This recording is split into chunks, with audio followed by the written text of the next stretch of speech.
Welcome to Mortgage Minute. This is Aaron Moore with JFR Home Loans. Today we're going to talk about conforming loan limits and what that means. So conforming loan limits is the maximum that Freddie Mac or Fannie Mae will allow for a conventional loan. So up until now it was $726,200. In 2022, that was $647,200.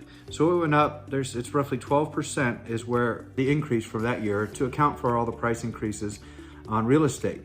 And now people believe that there's been a correction and houses have gone down in value. Well, that isn't necessarily true, because now for 2024, they announced that they're going to increase loan limits again, roughly 3% to $750,000. So that tells you that house prices have actually continued to increase. They haven't had the drastic increase of 12%, which nobody really expected 12% again. That's a pretty drastic increase. But 3% is pretty strong. A 3% increase compared to what people thought it would be. People thought it was going to go backwards.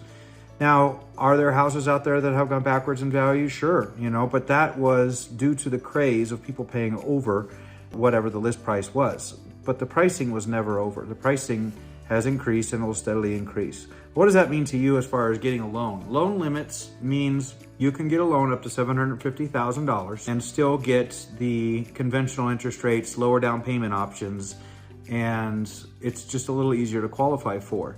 Once you exceed that, if you're barely over, they'll do high cost conventional loans, which carry a slightly higher interest rate just because it's breaking that threshold.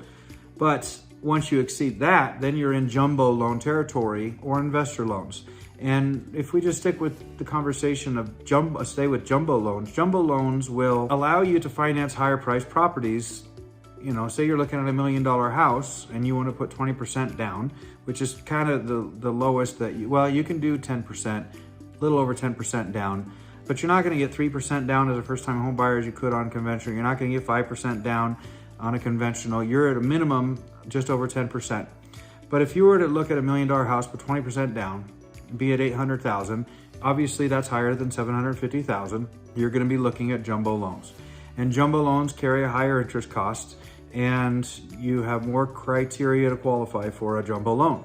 So this is a benefit to all of us that are trying to keep our interest rates down as low as possible and trying to take advantage of the increase. The increase is just basically going to make it easier for you to buy a house. And right now it's not easy. Interest rates are high. So what you want to do is you want to try to find something where you can put as little down as you have to in some cases, and the conventional loan limit of $750,000, as long as you're under there, you can still get a loan with 3% down or 5% down, as long as all the other criteria is there, that you qualify for the mortgage and all the general criteria. But as far as down payments go, it gives you more options. That's all I'm going to talk about with that. If you have questions, call me, DM me, or send me a smoke signal, whatever you need. But reach out, I'm here for you. JFR Home Loans, Mortgage Minute, out.